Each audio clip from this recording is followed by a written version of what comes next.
सिख मज़हब में खुदा का तसव्वुर क्या है। सिख मज़हब वजूद में आया 15वीं सदी के आखिरी में और इसके बानी थे गुरु नानक साहिब।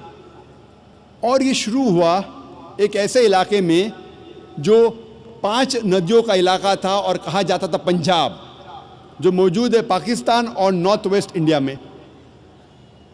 और गुरु नानक साहिब जो इसके बानी हैं वो पैदा हुए थे हिंदू धर्म में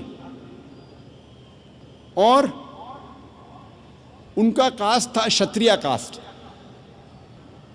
जिसे कहते हैं वॉरियर कास्ट। और गुरु नानक काफ़ी मुतासिर थे मुसलमानों से।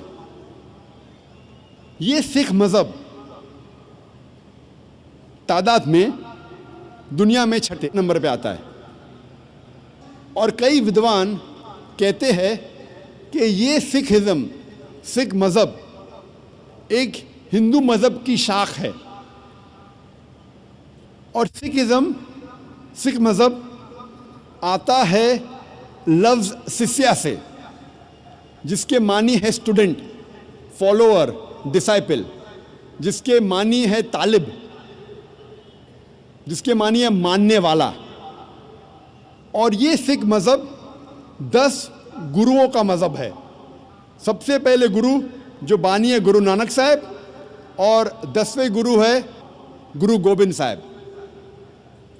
और इस मज़हब की किताब को कहते हैं आदि ग्रंथ या गुरु ग्रंथ साहिब। सिख मज़हब 5 क की बुनियाद पे है।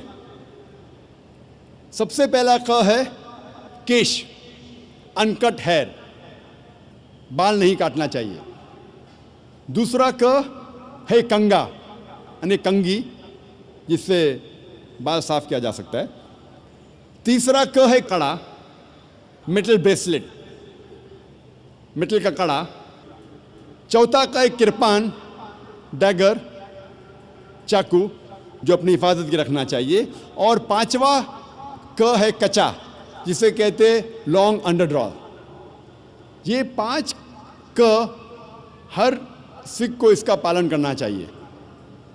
और अगर आप कोई सिख से पूछेंगे कि आपके मज़हब में खुदा का तसव्वुर क्या है, तो सबसे बेहतरीन जवाब अगर कोई सिख दे सकेगा वो है उसकी मज़हब की किताब गुरु ग्रंथ साहिब के पहले वॉल्यूम, पहला अध्याय, पहला मंत्र, जिसे कहते हैं Japu ji. First volume of Guru Granth Sahib, first chapter, first verse called as Japu ji, जिसमें लिखा है कि खुदा एक है और उसे कहा जाता है सच्चा, महान, जो कभी भी नहीं घबराता और उसे कोई चाहत नहीं। वो लाफानी है, वो पैदा नहीं हुआ है, ना किसी को जन्म देता है। वो दयालु है। सिख मज़हब में बुत परस्ती हराम है। सिख एक ही खुदा को मानते हैं, एक ही ईश्वर को मानते हैं, जिसे अनमैनिफेस्ट फॉर्म में कहा जाता है एक ओमकारा और मैनिफेस्ट फॉर्म में कहा जाता है ओमकारा। और जब आप गुरु ग्रंथ साहिब पढ़ते हैं, ओमकारा के कई सिफात है। इस ईश्वर को कहा जाता है अकल, माने इटर्नल, मानी लाफानी। उसे कहा जाता है करतार, मतलब क्रिएटर, मतलब खालिक। उसे कहा जाता है सत्यनामा, जिसके मानी होली नेम, जिसके मानी पाक नाम। उसे कहा जाता है परवरदिगार, मतलब चेरिशर, मतलब पालने वाला। उसे कहा जाता है साहिब, मतलब लॉर्ड, मतलब रब। उसे कहा जाता है रहीम, मतलब मर्सीफुल, मतलब रहमत वाला। उसे कहा जाता है करीम, मतलब बेनिफिशेंट, मतलब करम वाला। उसे कहा जाता है Wahe Guru, one true Lord, एक ईश्वर, एक सच्चा ईश्वर। एक सच्चा खुदा।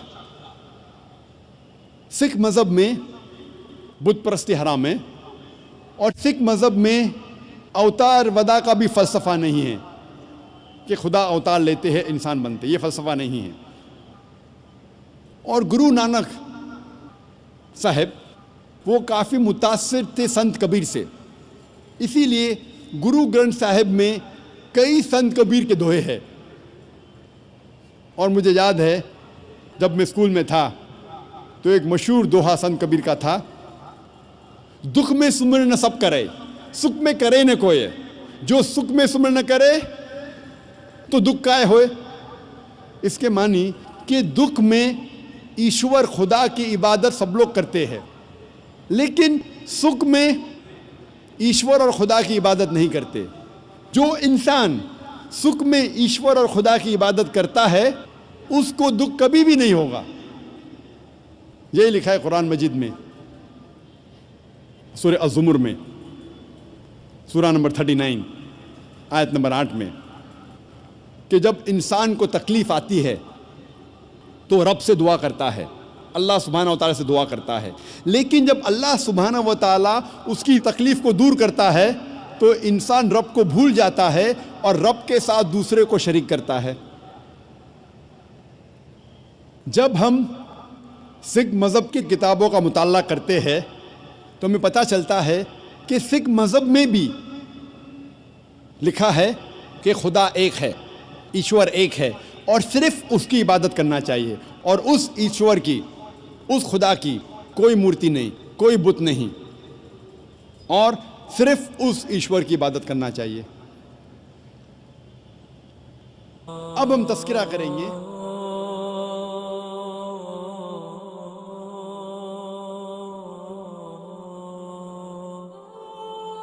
Oh